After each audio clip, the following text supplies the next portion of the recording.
Hey everybody, and welcome back to FSi DFS. I'm McKinley412. Looking at the nice 12-game main slate. Haven't had a slate this large, I feel, in quite some time.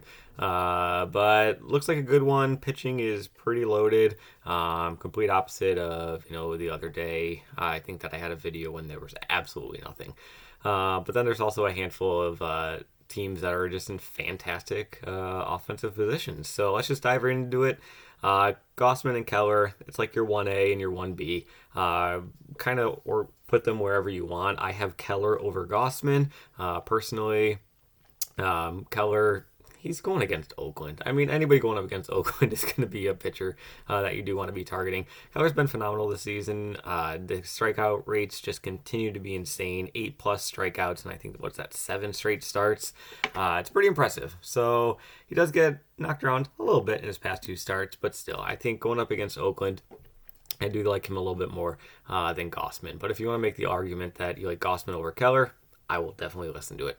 Brown, tough matchup against Toronto. Toronto just doesn't strike out very much as a team throughout their lineup. So 10.3K facing a tough team on the road who doesn't strike out. When you got a loaded pitching slate, I don't think we really have to be going and jamming in Brown. Obviously, that means he could be a decent low-owned play if you do want to go there. I would much rather go down to Gilbert, 400 cheaper, going up against San Diego. Really struggled in his last start out, giving up 5 earned runs. And honestly, it's been a stretch of allowing quite a few earned runs here and there. But still, it's the strikeout rates that I'm targeting here. San Diego's been a big disappointment all season long. I'm not sure what's going on. They've really struggled compared to preseason expectations.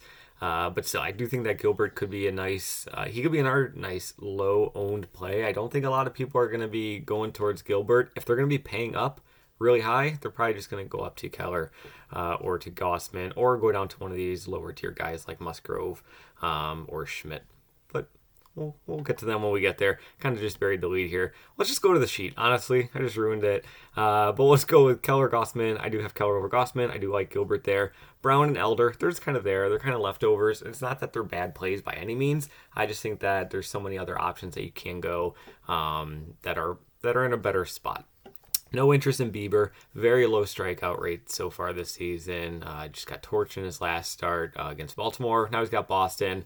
Boston's not terrifying by any means, but still, paying 9+ K for a guy who has a low strikeout rate, it's just not something that I want to be have any interest in.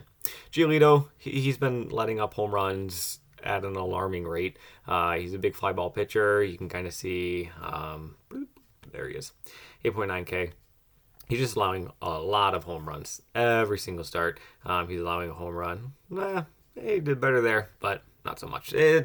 He's just really struggling. I don't want to go up against the Yankee squad in that small ballpark against those bad judges day to day. So make sure that he's either in or out of the lineup before building. But guys like Rizzo, Stanton, Torres, Donaldson, they all have the power. And so I do think that they can make a very intriguing GPP play. And you can see I do have them ranked as my second favorite GPP team. Going into the mid-tier, I think Musgrove and Peralta are the 2 guys that really stand out. Paxton is kind of there a little bit as well, alongside Gonsolin. But I do think that Musgrove is going to be my favorite pitcher here going up against Seattle. Seattle strikes out a whole lot against right-handed pitching. So we're hoping to see a little bit more of that. It's just a pretty affordable price tag on Musgrove in a high strikeout ceiling matchup. At home in a very large ballpark, a pitcher-friendly ballpark.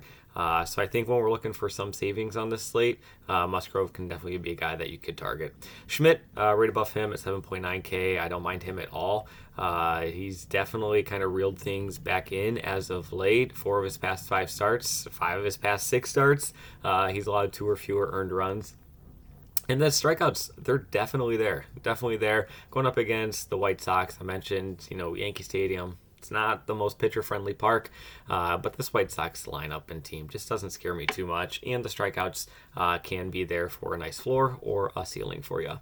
Gonsolin, he's been on fire so far this season. Great ERA, great whip. All that kind of stuff. But, he just doesn't strike out a whole lot of guys. He's been kind of lucky in terms of the BABIP. But you can see he's only got 9 strikeouts in his past 16.2 innings pitched.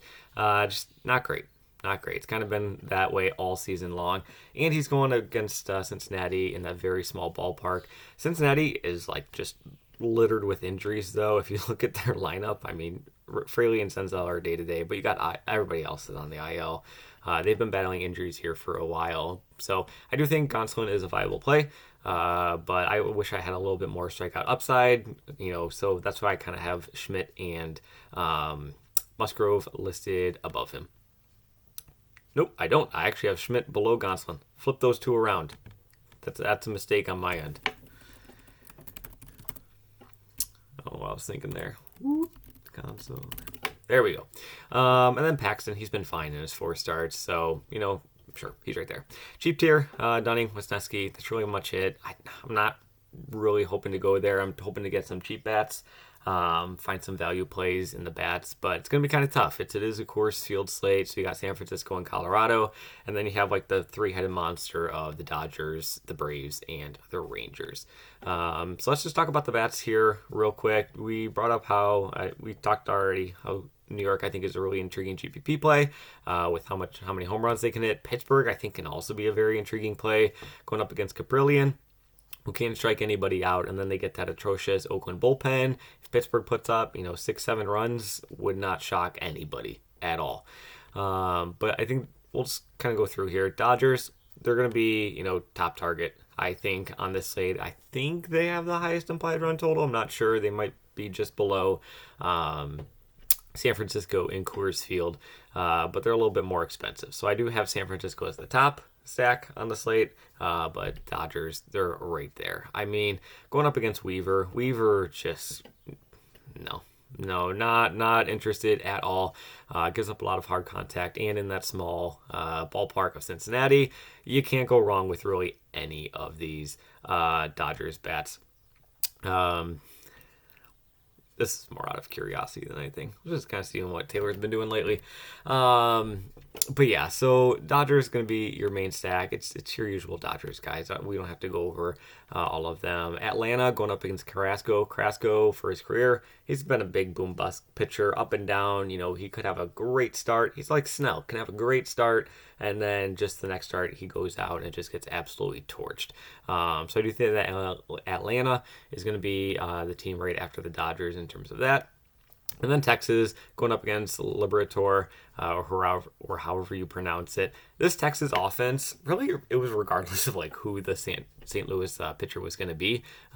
Thankfully, it's not a great pitcher, but still, this Texas offense has been on fire. They've been amazing so far this year. So I do have a lot of interest in those Texas bats. Semien is on like a 27-game hit streak at this point in time. Seager, I know he's a left-handed bat, but I mean, totally fine if you want to go there. Heim, Young, Garcia, really just sticking with those right-handed bats, I think would be the way to go there. But San Francisco would be the stack that I would have the most interest in, just because they're in Coors Field. They're facing the worst pitcher on the entire slate, and they're extremely affordable, especially when you throw in, all these injuries that they got.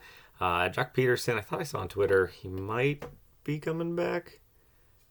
Yep, he's going to be back here. So look at that, Twitter being reliable for once.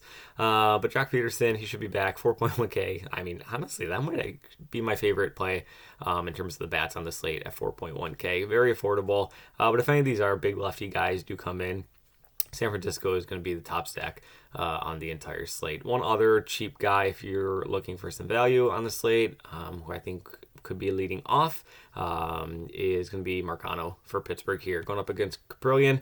If he is leading off, I mean, we're talking about a guy leading off against an awful Oakland team with a terrible bullpen, and he should see 4, maybe even 5 at-bats at min price. So even if he's not the best hitter, he can have some speed to him. He can have some stolen base upside as well. So maybe you want to go there for a nice little punt play. But it's definitely going to be San Francisco overall. It's going to be Dodgers, Atlanta, Texas, maybe even a sprinkle of Colorado. I think Texas is more of a GPP play just because of how expensive they are. I mean, I guess the Dodgers are just as expensive as them, but I do think that people are going to be going more towards the Dodgers bats than they would be going towards the Texas bats. Could be completely wrong. That's just my observation on how things kind of go, especially based on the season. But yeah, so here's the sheet. Yeah, I don't know. I just don't have much else to say. This isn't my favorite slate, to be completely honest with you guys. I really don't like it at all. But I think that's kind of where it breaks down. It's going to be pay up for pitcher. So either jam in like two of these top three guys, or pair one of them with a guy like Musgrove or Schmidt, Paxton, Peralta, and then just jam in San Francisco, Atlanta, Texas, Dodgers bats, and just kind of move on from there. Pittsburgh can be affordable, like I said, with Marcano possibly leading off. Even Arizona has some cheap bats that you could be going to as well. But this is a sheet. So thanks for watching. Sorry this wasn't as great as a video as I feel previous ones have been, but this is kind of where things go. So good luck in your contest as always. Thanks for watching. Really do appreciate it. Like, subscribe, do all that lovely stuff. We're trying to get to 5K subscribers, which would be incredible. And yeah, we'll see you in the next video.